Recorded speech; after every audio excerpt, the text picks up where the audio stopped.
আমরা সাধারণত চাই যে অতি সহজে কিভাবে ইনকাম করা যায়, কিভাবে অনলাইনে বসে টাকা কামানো যায়। তো আপনারা বা আমরা যে কাজটা করে থাকি সেটা হচ্ছে আমরা ফ্রিল্যান্সিং বা কোনো হার্ড স্কিলের দিকে যাই না, যেমন ওয়েব ডিজাইন বা গ্রাফিক ডিজাইন বা ভিডিও এডিটিং। আমরা এসব এত কষ্টের ভিতরে যাবো না। আমরা এক ক্লিকে কীভাবে টাকা ইনকাম করা যায় বা অল্প কিছু ইনভেস্ট করে কীভাবে টাকা ইনকাম করা যায়, আমরা সহজে এইসব সেক্টরগুলো খুঁজি বা এইসব সেক্টরগুলোর দিকে পা বাড়ানোর চেষ্টা করি। আর এই সুযোগে কিছু লোভী মানুষ বা কিছু খারাপ মানুষ তারা কি করে যে MLM বিজনেস স্টার্ট করে। MLM বিজনেসটা আমি যতটুকু বুঝেছি আপনাদেরকে ততটুকু সেভাবে সহজভাবে বোঝানোর চেষ্টা করতেছি। MLM অথবা মাল্টি লেভেল মার্কেটিং। এখন ধরেন আপনি আছেন 800 টাকা দিয়ে একটা আইডি খুললেন, খোলার পরে দেখা গেল আপনার প্রতিদিন ভিডিও অ্যাড দেখবেন, প্রত্যেক দিন আপনি পাবেন 25 টাকা করে। কয় মাস পরে আপনার টাকা উঠে যাচ্ছে, আপনি যদি এরকম 10টা অ্যাকাউন্ট খোলেন এত টাকা, এরপর যদি আপনি আরও 5টা অ্যাকাউন্ট খোলেন বা আপনার ফ্রেন্ডে রেফার করেন তার থেকে আপনি পাবেন এত টাকা। আরও এইভাবে যখন ও ভিডিও দেখবে তার থেকে কিছু কমিশন পাবেন। এভাবে দেখা হলো তারা বিজনেসটাকে মার্কেটিং করতেছে।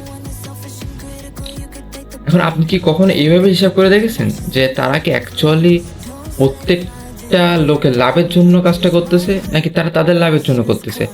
মানে তারা এমন হিসাব দেখায় যে আপনি এই যদি কয়েক বছর করেন আপনি কোটিপতি হয়ে যাবেন। মানে আপনি সাধারণভাবে হিসাব করে দেখেন যে যদি 5 লাখ লোক 10 কোটি টাকার মালিক হয় তাহলে টোটাল কত কোম্পানি ভ্যালুয়েশন কত দাঁড়াচ্ছে? টোটাল 5 লাখ না, ধরেন আপনি যদি বাংলাদেশে যদি এত মনে করেন যে হিউজ লেভেল ছড়াইতে পারে, তো হিউজ লেভেল ছড়াইলে ধরেন যদি 1 কোটি লোক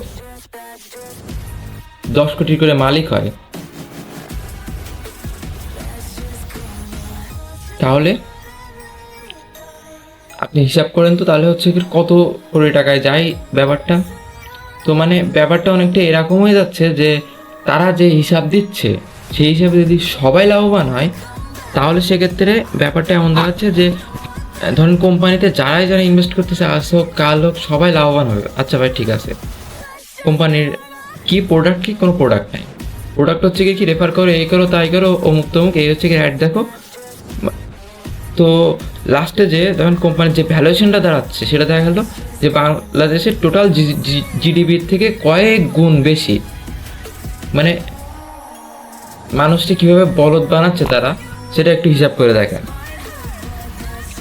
এখানে ব্যাপারটা দাঁড়ায় যে ম্যাক্সিমাম ক্ষেত্রে MLM বিজনেসগুলো কিছু আছে যেগুলোর কিছু প্রোডাক্ট থাকতে পারে বা বেশ কিছু সিস্টেম থাকতে পারে, সেগুলোর কথা আমি বলতেছি না। আমি মূলত ফরওয়ার্ড বা যেগুলো যারা ফ্রড করে মানুষের টাকা নিয়ে তাদের কথাই আমি বলতে চাচ্ছি মূলত।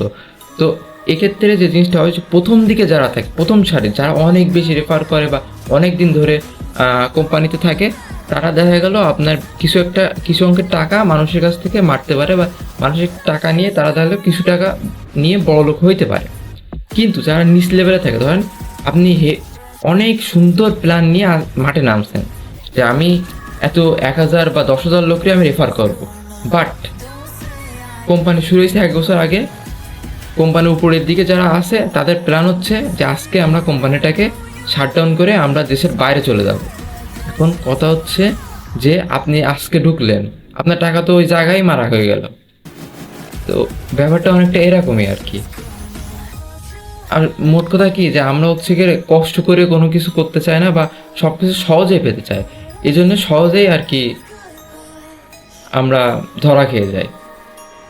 তো এই ছিল আজকের ভিডিও ভালো দেখতে লাইক দিবেন, চ্যানেলটি ঘুরে দেখতে পারেন।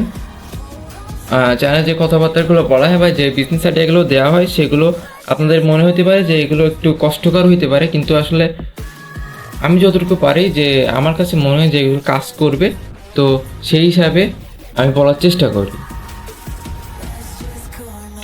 তো ভিডিও ভালো লেগে থাকলে লাইক দিবেন, চ্যানেলটি সাবস্ক্রাইব করার অনুরোধ রইল। ধন্যবাদ।